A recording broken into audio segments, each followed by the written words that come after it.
And hopefully we'll,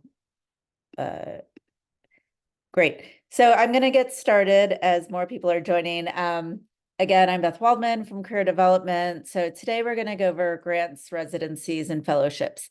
If you have any questions, put them in the chat. We're going to be looking at them towards the end of the presentation. And this may differ for everyone depending on your major. But I want to be sure with this presentation to give everyone some clarity on the differences between grants, residencies, and fellowships. And these are really helpful considerations to support your careers throughout your time. So this is something you can consider now as as a student in the sense of looking towards graduation and career development. It is something you can consider, when you're 30, 40, 50, 60, 70, 80, et cetera. So really grants, residencies, and fellowships continue to be part of your career development. Now, in different fields, it might be that you are looking for these things more often. It happens to be in research-based, creative-based sort of industries that people really look to supporting themselves through grants, residencies, and fellowships. So I'm gonna jump right in. So when you're looking for opportunities, you really want to, and you're in the creative and design field, you want to think about where you're at, how flexible you're at. And to start with, if you're in a position where you can be flexible to travel, that is key. If you're in a position where you would only have, say, 2 weeks off to travel, that is key.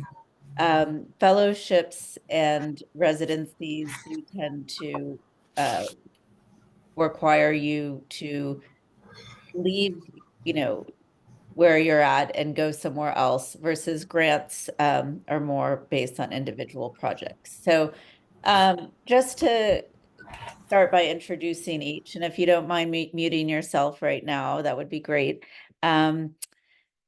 So grants are, if you have a project and you are looking to execute it, whether it's a performing or visual art or a research-based project, grants offer you anywhere from, let's say, $500 to $30,000 to really work on your project. They all involve applications. So the applications will ask you for proposals, they will ask you for documentation, they will ask you for references, they will ask you for budgets. So those are all very specific to being awarded a grant. So a grant is an award that you would put on your resume. And grants can also be in partnership with nonprofits. So there are kind of two types of grants in that sense, although grants are all very unique. So when you're looking at applying for a grant, it's very specific, more specific in some ways to the specific grant than for a fellowship or residency. So when you're looking at grant applications, they're all going to be pretty unique. You'll find some standard elements, as I said, proposal, references, your CV or resume, as well as, your budget, but they all may require different sort of documents. Some of them might be financial, some of them might be confirmed partnerships with a sponsoring nonprofit. So when you're researching grants, it would be good to be sure to read the requirements. They always outline them very specifically. and I would allow yourself a good amount of time and even more for any sponsored grants that you need to look at to prepare the application. So with different grants, you may be asking for different sort of projects to be funded. So really, when you're looking for a grant, in many cases, you'll want to be very specific. However, it will show you some resources that will be more specific to broader grants. There are some broader grants that sponsor you because of maybe you're at an emerging stage in your career, maybe you're really wanting to launch a product, maybe you're needing a grant, to complete a project. So grants aren't always for brand new projects. Sometimes you accumulate a few different grants together in order to fund one project. And again, that's very specific towards the grant. So the grants will say, you're allowed to, they might want to know what other grants you're expecting to get in order to fund the project. So really for grants, there is this need to know that you can actually execute and complete the project you're looking for money for. So grants can be very helpful. I mean, it might be that you're trying to take on a creative project or a design project that involves travel. There are specific grants that fund part of projects. There are specific grants that will only fund one project. So I hope you get my gist there. There can be many different types of grants, but it's for funding projects or professional opportunities that maybe you can't afford, including exhibitions. Grants can take a bit of time to complete. So it is important to consider that sort of time commitment. And like many other types of applications, it's competitive. And so the expectation should be to get rejections, but when you get some, you will get them and get your funding. But think about it. Don't put all your eggs in one basket. When you're doing grant research, it needs to be broad. And you should be looking for many funding sources instead of depending on one type. And lastly, for right now, grants, sometimes they have emergency grants that if you're an artist or creative and you do not have insurance and you have a medical emergency or something like that, there are grants out there. I have a link in this presentation, which I'll email all of you who are attending, that you can see. Grants are a big way that creatives support their projects. And, also research-based, those of you in curation or the visual culture studies program, when you're wanting to curate an exhibition or organize an event, whatever field you're in, grants can be there to support you.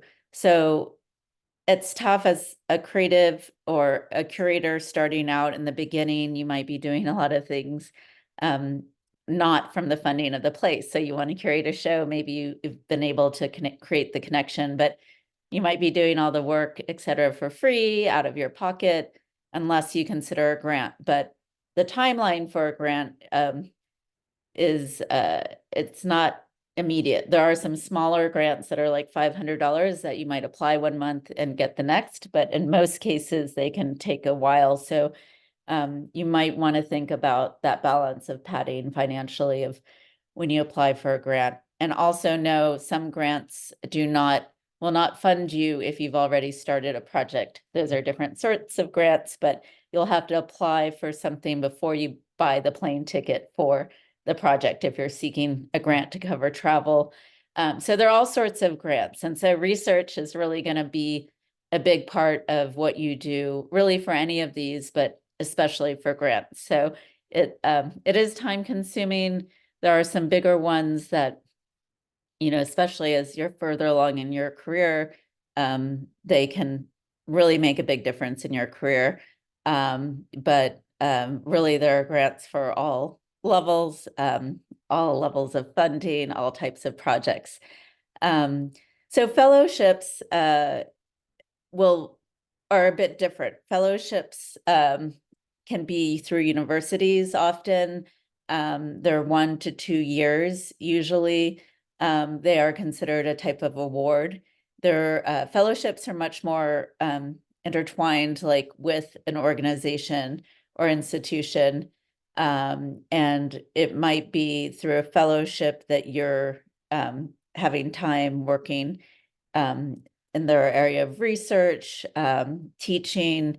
So usually fellowships come with the sort of financial backing and stability of uh, room and board and stipends, kind of a low living wage, but also with great career opportunities. So fellowships are great things to look out for while you're, still a student. There are a lot of fellowships that are out there for recent grads.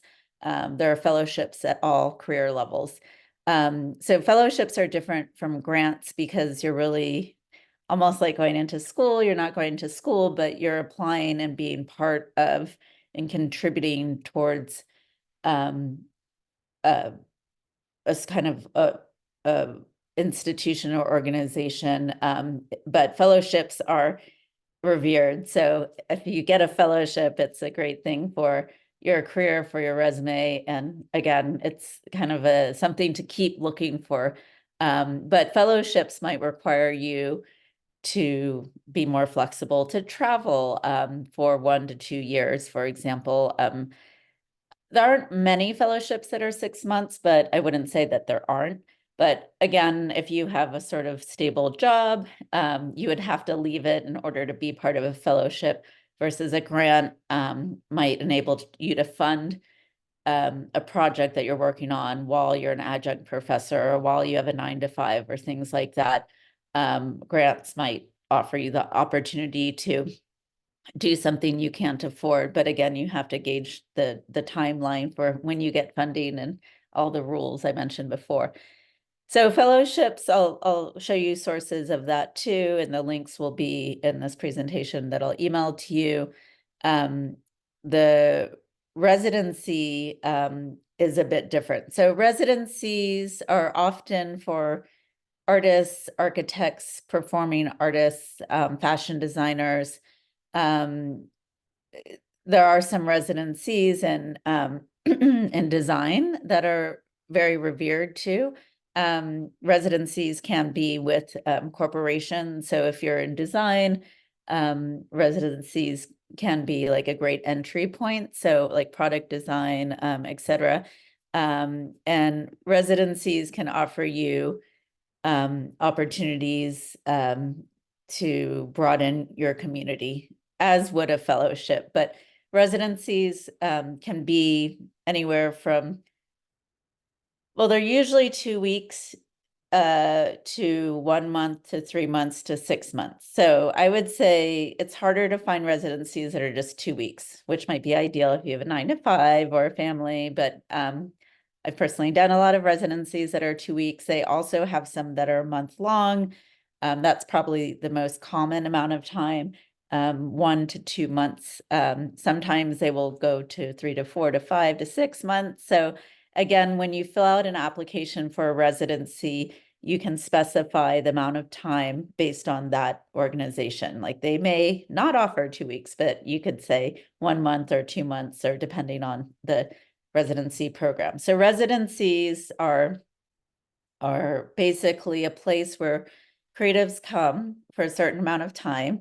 And the idea is that you have focused full time and support to do whatever you're working on. You do often submit a proposal at the minimum portfolio in order to get the residency. Some are wanting you to specifically say what you're planning to do at the residency for the 4 weeks. I'll get into that a little bit more in a second, but When you go to a residency, some are open-ended. So they're often, again, for visual arts, performing artists, writers, um, architects, and designers. But I would say visual artists are the ones who really speak about residencies the most, and writers. But I think for visual artists, it's harder to always have access to the same facilities. Like if you're a writer, maybe it's easier to write without depending on certain equipment.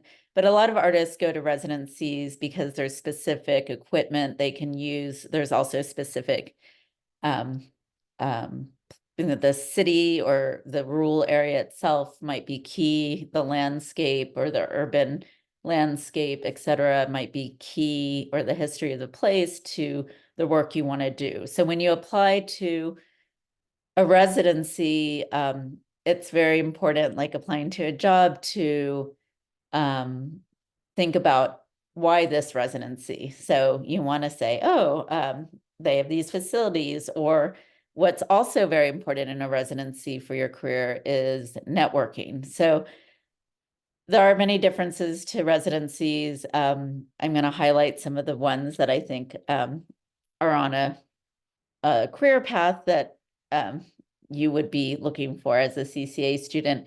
There are tons of uncompetitive residencies that are also asking for you to pay $1,000 for a week or something like that. There are a lot of competitive career-driven residencies that sometimes might need, 400 for the month.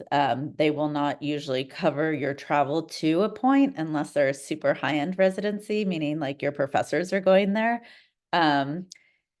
So you don't want to be paying a lot of money for a residency. It's reasonable to expect you might have to have some baseline, $500, maybe $900 for a month. Residencies will give you lodging, oftentimes food, but sometimes they don't offer food. They just offer studio, lodging, access to facilities.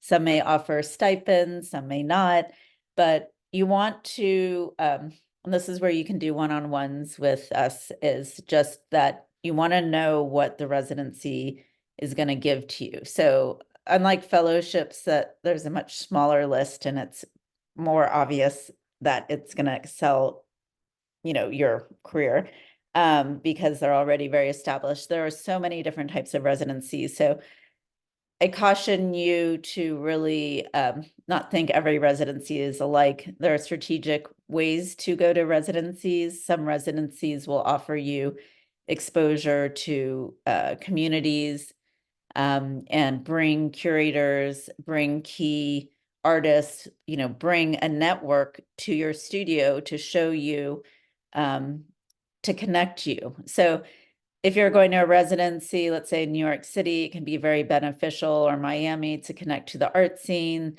There are some great residencies for architects as well. There are residencies for curators, but you'll want to really look at the community you're trying to plug into and think about your career and feel like these are people you're wanting to establish a connection with to continue with. So you'll find like a key person or two from every residency that might be a lifelong professional friend and fellow. So residencies, again, are a great way when you can only spare 2 weeks or a month, but they do require some flexibility in your lifestyle. So there are a lot of residencies that have summer opportunities if you're a teacher. So they differ. And as I mentioned here, it all has to do with lifestyle considerations, and these are all available to you to use as a creative throughout your whole career. It's not just for out of school. So, getting back to the big idea is that your idea, their money, or their support. So the connections, the funding, the community, is key. You need to look at your availability. When you're filling out the forms, they're going to say, do you prefer March or April or February? They'll want you to pick your top 2 and or 3 time periods, because they're having to match up whoever they accept. So it's a bit of effort to apply for residencies, fellowships, and grants for sure. So you want to feel like if you got in, you would go. Like that would be like 95% you should be able to go if they accept you. So it's like not a casual application process. It definitely has to do with lining up your calendar correctly. And sometimes you apply to a few residencies that also might overlap a little, but you're going to try your best to, make your calendar work. If you got into both, how would you be able to make that happen? So the research is key. Apply. You will apply to these and you will not get in. You will apply again and again. And some residencies are well known to have people apply, 3 to 4 to 5 or so years, like the Headlands locally. You just apply again. And the benefit for applying just to apply, even if you felt like if you did get in, you would go, but who knows if you get in, especially to the competitive ones, but you've got to try. And half of applying is also for fellowships and residencies, but I would say you're probably going to apply to more residencies in general and grants and key fellowships.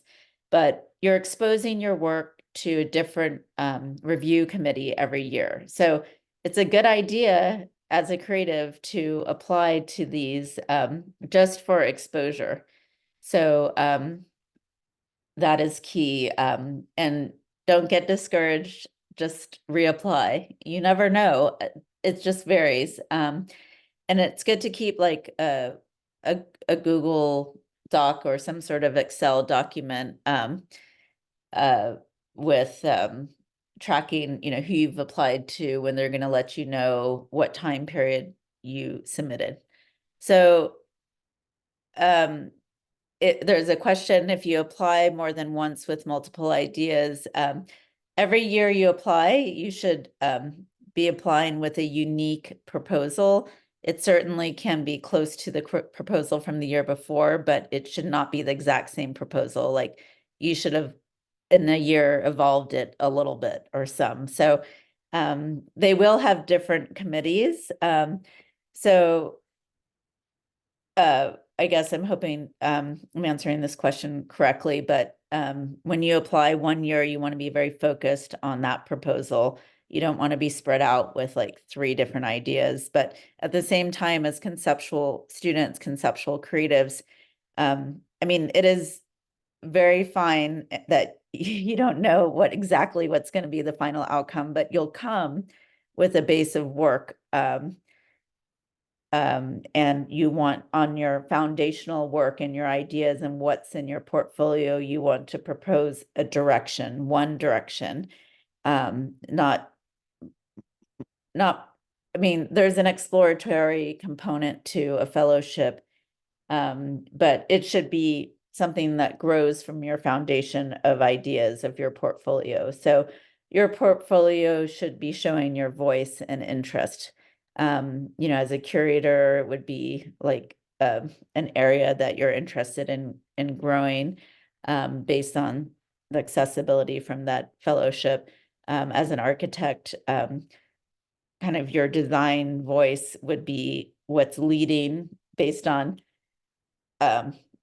would be leading the direction of what you'd create there based on the influences you would have from being at that place. So your proposal is one kind of trajectory of an idea, but you don't want to be like, I could do this, or I could do this, or I could do this. So again, the basis for um, submitting a good proposal is to have done your homework about the place and really be like, I want to be here because the work I can do here is going to be so important to me because I have access to this and this and this place, these people, this community, this time.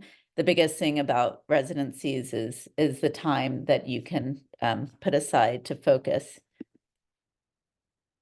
So this is really, again, just to emphasize before I get into the more specifics from college to career. Um, as a creative, you want to create more opportunities for growth. And even having 2 weeks set aside to completely focus on what you're, on what you're wanting to do, even if it's a bit open-ended, is so important for a creative, non-interrupted time. Recognition as a creative, definitely you want to have these on your resume. It's a big deal to get an award of a residency or fellowship or grant. So you've got that recognition, which enables, once you get one, it's easier to get more. They see you've done one and completed one, especially if it's at a named place, they're going to feel like you can succeed in their program. It's always important to expand your peer group. In college, when you're in school right now, it's really important to keep the community going after school with those key people who you feel like are pursuing similar things to what you're pursuing in your profession.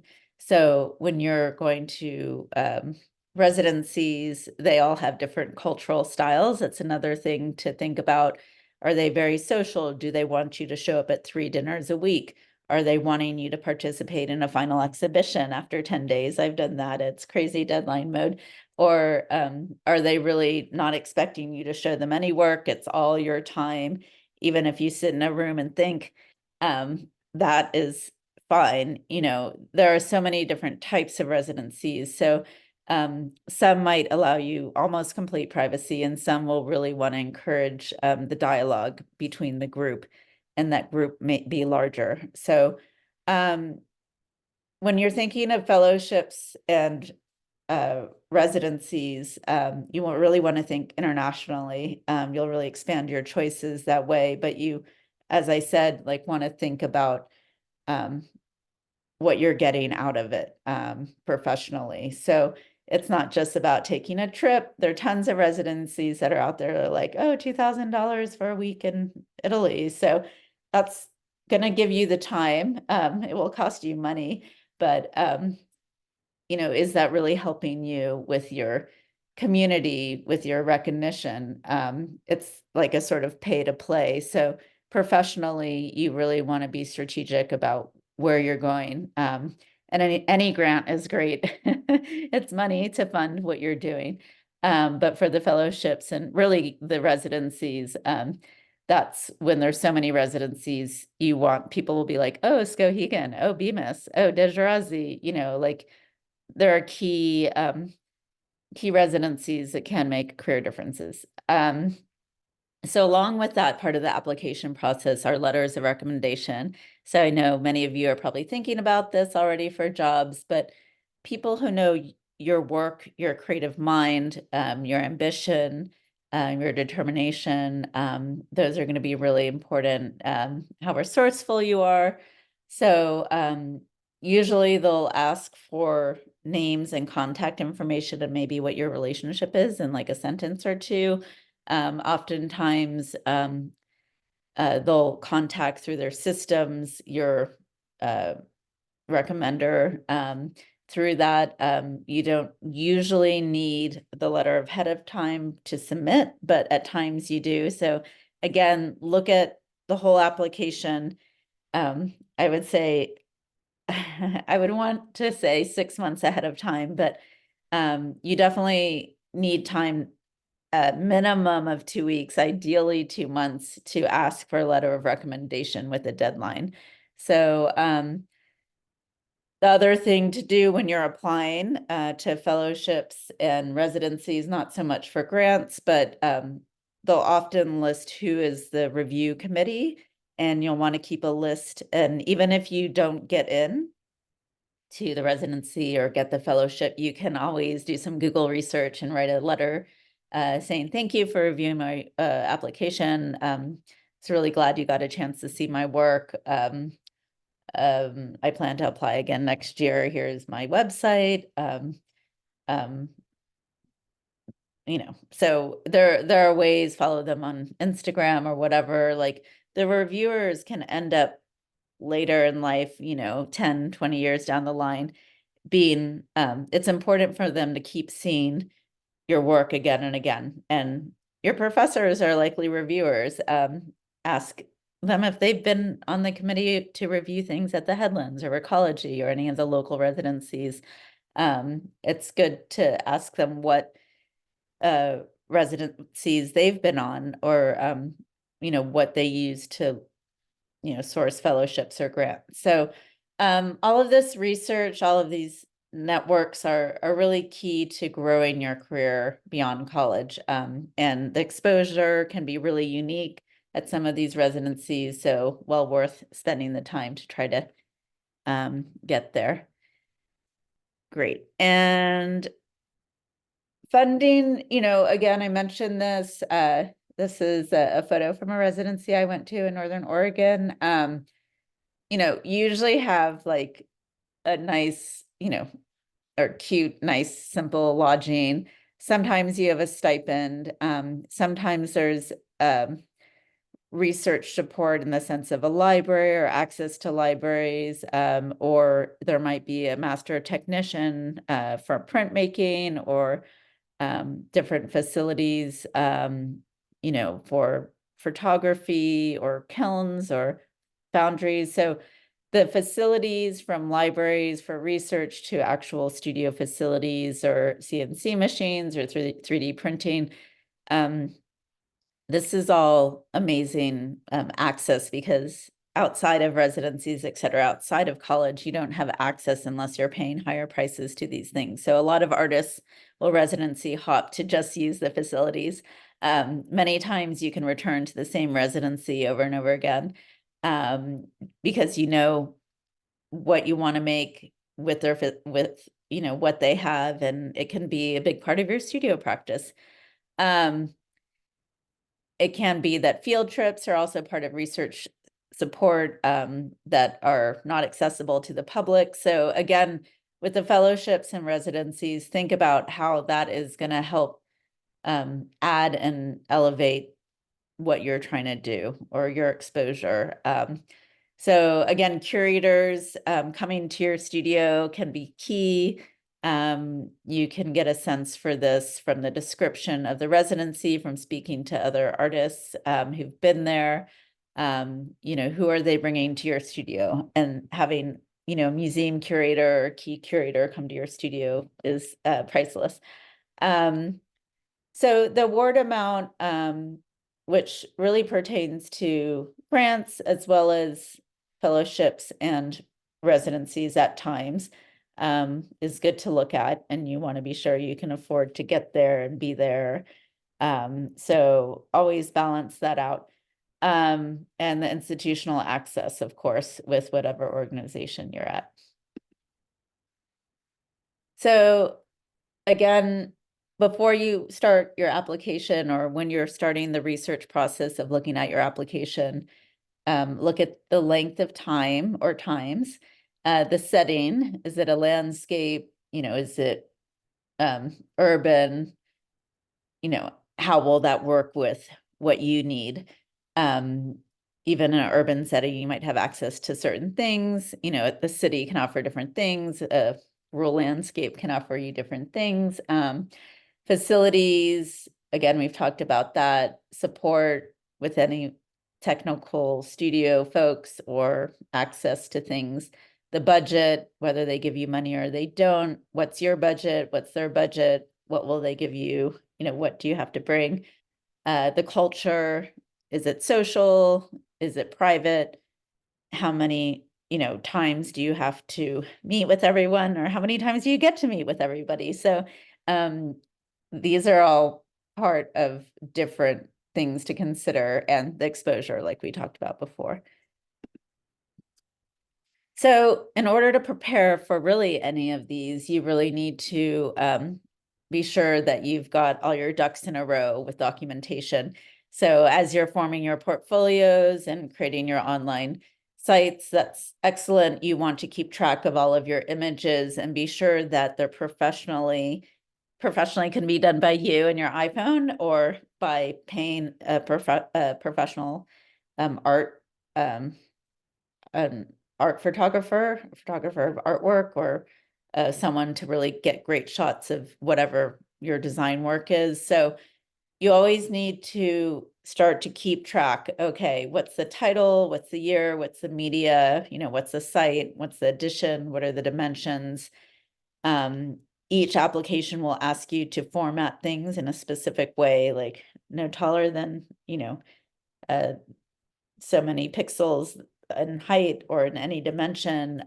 It needs to be uploaded as a JPEG, or, if you have a video, it can be no longer than 3 minutes. So again, read the applications carefully. If you don't submit something according to their rules, then you're pretty much out. So they're not very forgiving, all of these applications, grants, residencies, and fellowships. You need to really have everything organized. So the more organized you are, it'll be so much easier for you to apply. And you can apply with very similar proposals to different places if the shoe fits. But always be sure to consider the unique match with the place. So it within a year, your head space might be in the same place, but be sure that you're taking advantage of all the opportunities. So a lot of these application forms will allow you a certain number of words for your description of your design or your artwork. Take advantage of that. The more they get to know your work, the better. So you might just want to keep again in your file, like, what's the 2-sentence description for this piece? You also want to think about the order of the presentation. So you've got to wow them from the beginning. It's got to have a narrative. It's got to make some sense, not like a linear narrative, but like an evolution of your work, of your interests, of your mindset. So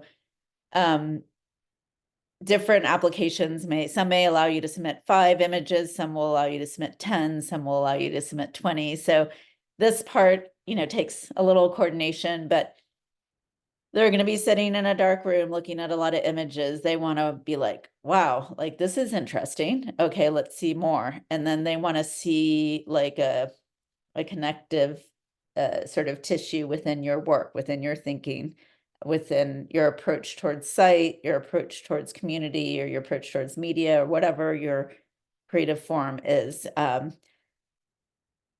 And again, a higher level, when you apply, look at the deadlines, your availability, application requirements, submission of images and videos.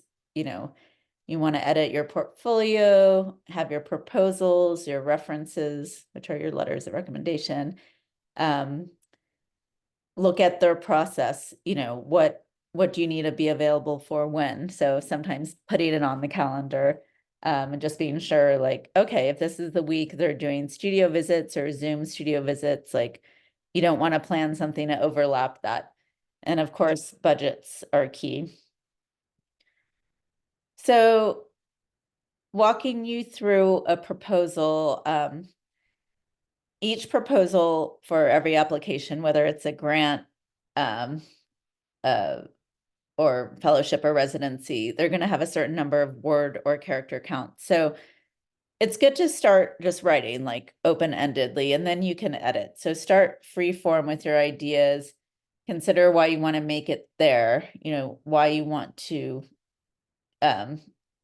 be at the residency or fellowship, or of course, describe where you're at for the project you're looking for funding for, time, place, facilities, exposure, and connection to their program. Be specific so they can clearly envision that you can execute your vision.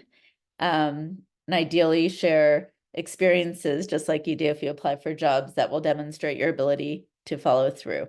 So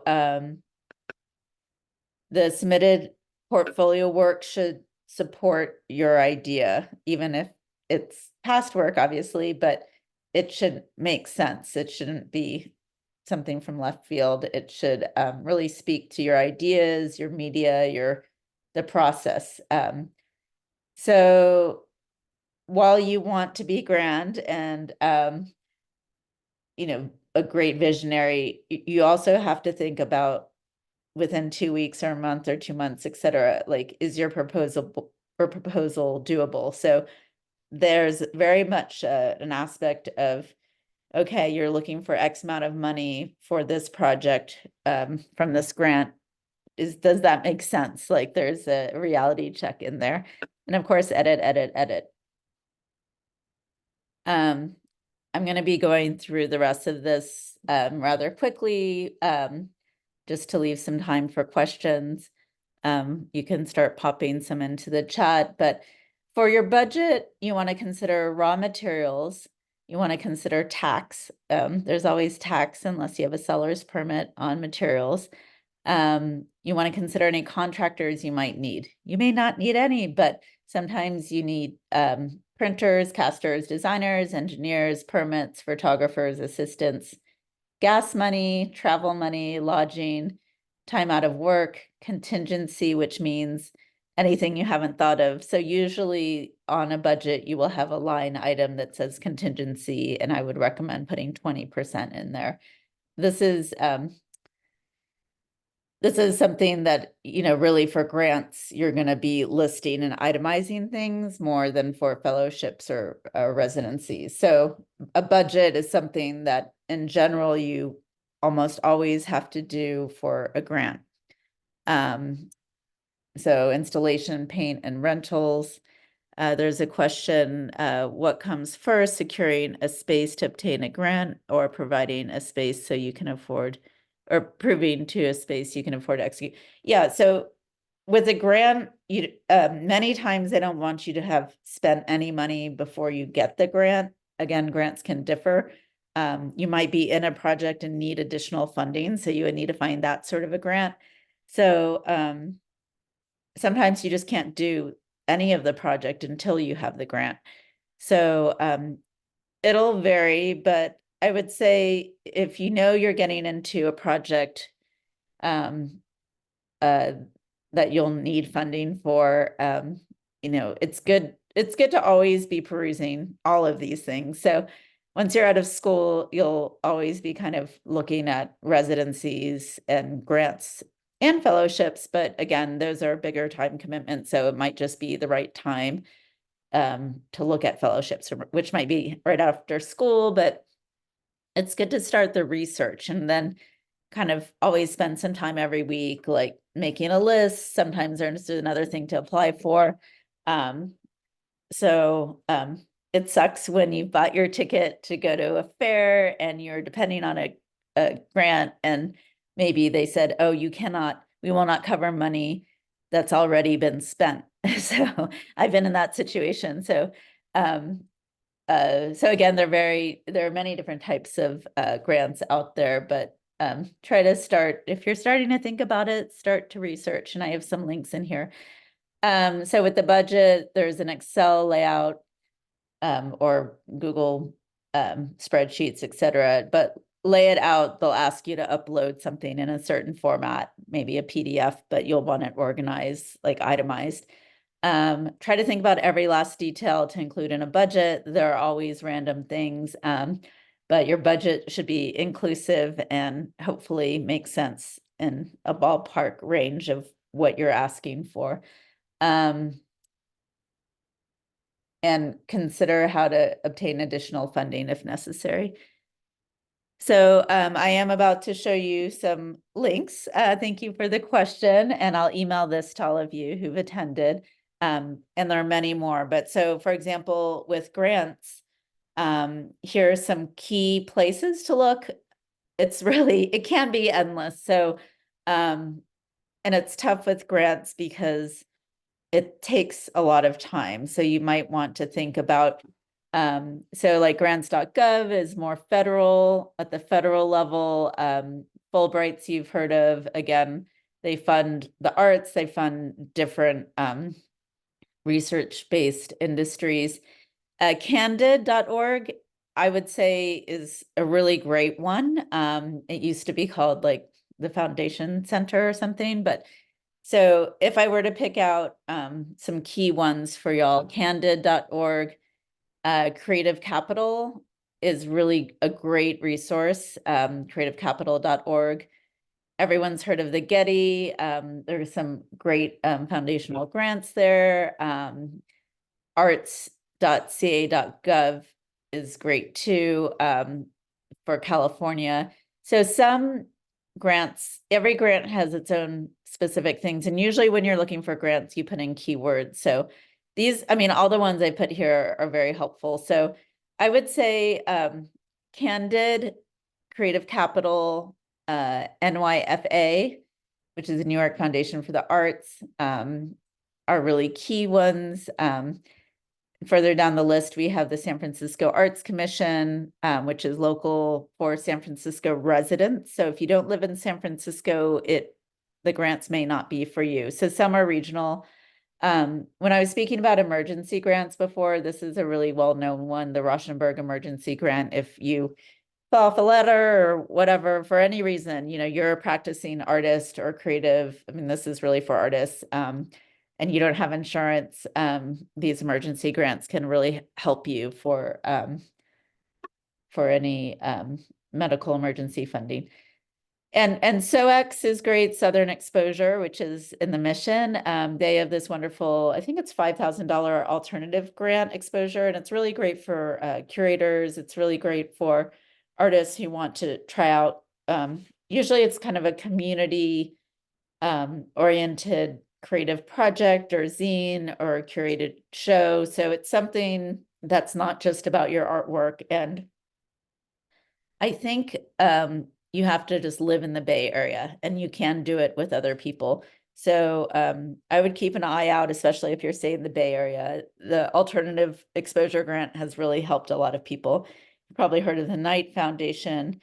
So and again, just because of timing, there are a lot of fellowship resources here too. You'll see Kala in Berkeley has a fellowship program. They're great for media, printmaking, video, photography, based on their facilities. They're Princeton. There are different ones for designers, lead by design, product design. So if you type in your industry, your field, and fellowship, you'll see different ones that come up. So one big fellowship for architects, for designers, for those in humanities, for curators, for visual artists is the Rome Prize. It's 6 months to 2 years, very competitive. It's really good to think about right out of grad school. Your professors might also be trying to get it, but there's like a variety of levels from fresh out of grad school, but usually then there's a big jump to, your key and your more, not quite senior, but you're pretty established as a professor, et cetera. So, but it's fantastic. It's in a beautiful part of Rome. And residency resources here. Someone was asking, so again, with the residencies, as I mentioned before, they can vary locally. The Headlands, very revered, Recology, Skowhegan, which is in New York, they have a 9-week summer program. A lot of these that I'm listing are really key strategic residencies. Kala, which is in Berkeley, Omai is in upstate New York. They have specific residencies for architecture writers, artists, as well as curators and art critics. And they're very well connected to the New York art scene.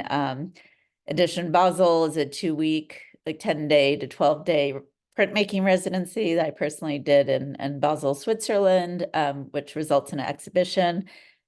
T-Space and Rhinebeck in upstate New York is great for architects and artists who have a connection with architecture. And I think writers. Foundation Head Arts in Miami is key to bring museum curators to you.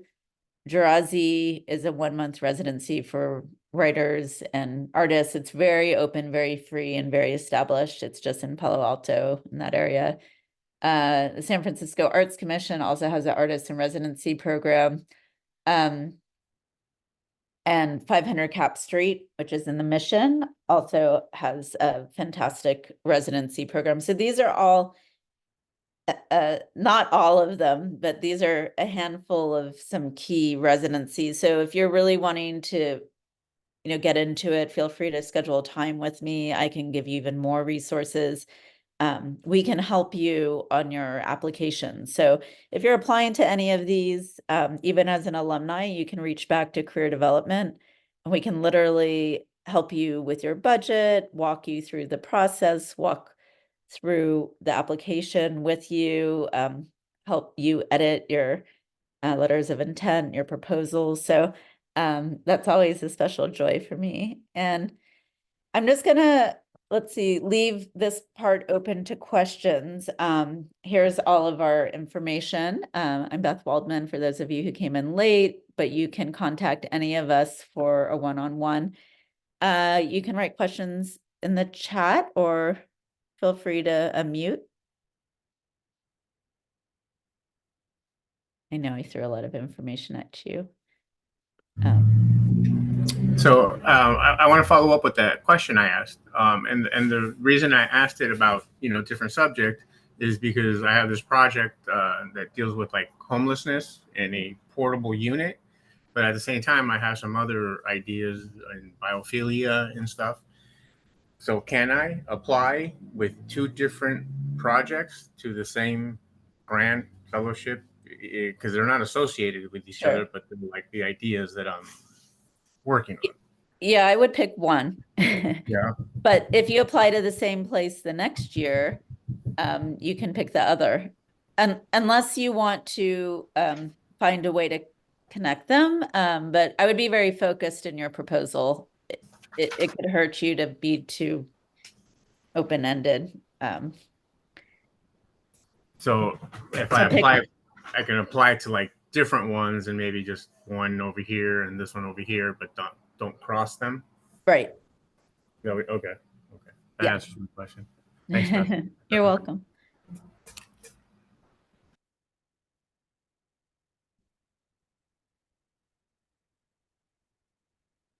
Yeah, feel free to write in the chat. So we do post about residencies on Instagram quite a bit. Residencies and grants and fellowships. You'll see fellowships through Handshake. But I would say if you're really looking for residencies and fellowships, look on Instagram. We do send out information about grants once in a while, but like I said, it can be a little overwhelming, but there's always a time balance with all of our pursuits. So it might just be, at some point you kick back on a Friday morning or Saturday morning and just, drink some coffee and start looking through some of these links just to get a sense for the applications. It'll help you kind of get a sense, for the system. You might have to do a login, but who cares? You can log in and not apply, but just look at the requirements. Again, feel free to unmute or write anything in the chat. But the biggest thing right now, I think, is get familiar with it. Think of it as a practice, as a part of your practice. So you make the art, but and you make the projects, you make the architecture, but you need to, get it out in the world. So, maybe you hate social media networking, but you can go to a residency or be part of a fellowship and be more introverted and work and like be part of that system. So there are different ways, and residencies and fellowships and grants have been around for a while. And funding becomes a key element to making our work. So feel free to email me or set up a time to just talk and ask any questions. Beth Waldman at cca.edu. I'm gonna stop the share and I will stop the recording.